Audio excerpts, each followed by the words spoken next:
said, if you look at the top 10 picks, gentlemen, should one of these teams offer the farm for Deebo Samuel? And Peter, what is the farm? What is the farm, right? I've been told. Receivers don't really get dealt for the farm. So what do you got? I asked what would be his market value to a lot of people, and they were like, it's probably a first-rounder this year and either a first or second next year, or 2 first-rounders this year, which sounds crazy for a wide receiver. But we saw Jamal Adams be traded for 2 first-round picks. Like, we've seen it before. I look at these teams, and can we see the list again of the top 10 teams? Because I think the Jets are an interesting position to do that, considering their connection. We've talked about that with Saleh and LaFleur, having coached him before. But I'm going to throw a different wild card team in this. The 6th overall pick right there is the Carolina Panthers. Deebo Samuel went to school at the University of South Carolina. Deebo Samuel, we've heard a million things come out why Deebo might be upset. One of the things that I've heard in the last couple days is that he doesn't love playing in Northern California. Maybe he wants to play closer to home. If I'm the Panthers, this might be their get-out-of-jail-free card. What does that mean? It means you don't have to take the quarterback here. I don't think anyone would be upset if you're a Panthers fan. You're like, we traded the 6th pick, and we got Deebo Samuel. And now we've got Deebo, McCaffrey, DJ Moore, and we'll figure out the quarterback position. We will. We'll get the quarterback position. But you want to talk about pure speed and pure talent. If you can have Christian McCaffrey healthy at running back, and you can get Deebo Samuel happy to be back by where he played college ball and where he grew up, and then also have DJ Moore, who they signed to another extension recently and is fantastic, you've got 3 of the fastest players in the NFL and 3 of the most dynamic offensive players that we've seen in the league. I mean, that's a very appetizing place for a quarterback to want to play. I got to say, I don't think the Baker Mayfield thing's happening. I know Ian just had a tweet that said it's likely not. I've heard from the start. I don't think Carolina and Baker were as much of a hot spot as people were whispering it to be. I do think that they would be very comfortable adding a talented player like Deebo and not having to take Kenny Pickett or Malik Willis or Matt Corral at 6. So just putting it out there, if geographically this is really a place he wants to be and he's going to come in happy and they want to pay him, McCaffrey, Deebo, and DJ Moore, that's a team. Quarterback question looms large. I mean, Ian Rappaport did just report that, saying the Panthers not expected to trade for Browns quarterback Baker Mayfield prior to the first round of the NFL draft. Sources say if they do it at all, Thursday has to play out first before any other options are considered. Carolina picks number 6. Maybe they do get themselves a Deebo. Matt, what are your thoughts?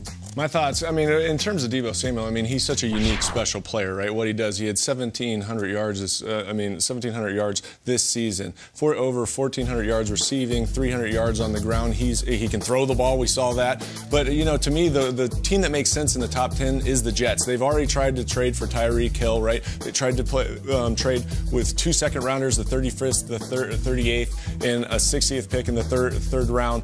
But, you know, I'd even go as high as to say, I'll give you the 10th pick overall, because you're not going to get that type of talent in this year's draft. And what you have here, a proven veteran player. And in addition to that, look, the Jets, their last time they had a Pro Bowl wide receiver was Keyshawn Johnson. The last time they've had an All-Pro wide receiver is Al Toon.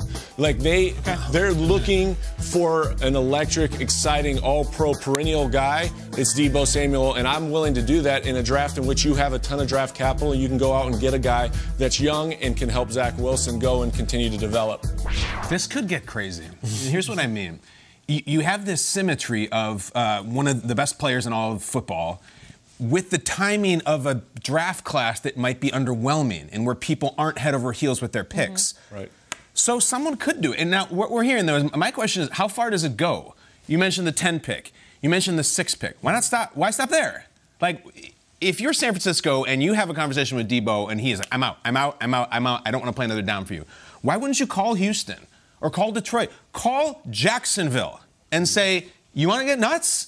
Would you like, with the #1 overall pick in the NFL draft, to have Deebo Samuel? Now, you're going to have to pay him, but you have a proven superstar immediately, or do you want to take a tackle or the kid from Michigan? Like, I don't think there's any limits to this. And I think the way that this draft class lands is, and the way Deebo's time is up, is a crazy coincidence in which we could see history. Now, here's the problem. You got to talk to Deebo, too, because if there's something to this, like, I'm a wide receiver.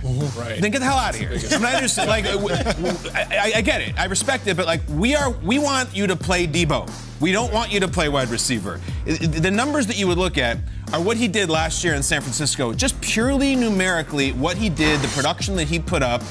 This is it. Most scrimmage yards ever by a Niner. Rice, Deebo. And he didn't do that by being out there and running the 10-yard button hook on 3rd and 10. Right. He did it with creativity, ingenuity, open-mindedness, and reinventing modern offense. So if you want that and you can support that and you got a coordinator and you're ready and Deebo's down for that, but you can't trade for him and then he'll be like, I'll be out there playing the X position. No, you're playing the Deebo position.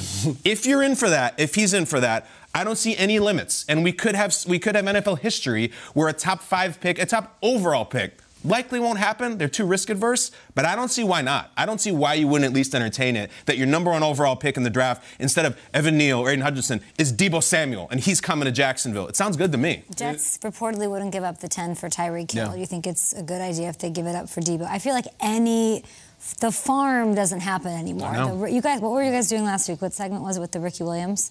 That the Saints traded their entire draft. There's a reason those Ricky Williams things don't happen anymore, and it's because there's this huge inherent risk that comes with it. I love that you're bringing up that side of it where it's I can't make a big swing trade, let alone the farm, for a player if I don't know exactly what happened there.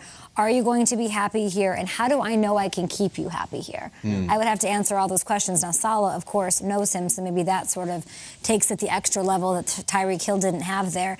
I don't know. I have to know all of those things going forward because you're going to have to pay him big money. So before any of that talk happens, it has to be so clear, and I'm not sure to this point it is. Yeah, and also you have to look at Kyle Shanahan, right? He's a genius. The architecture and how he runs his offensive system and how he utilizes Deebo's skill set. Not everybody is capable of doing that. Not every offensive coordinator can put together a game plan that literally takes him to the limits.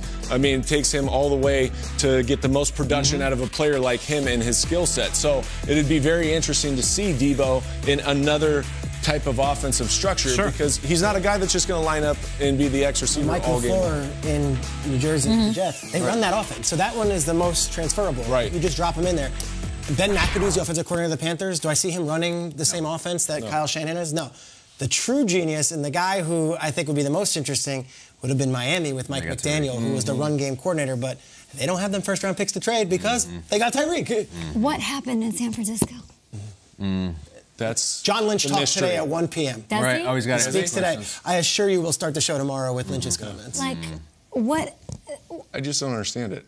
But I think we need to understand it. I think if I'm a team at one, I need to know exactly what happened in San Francisco. Not because it doesn't make any sense.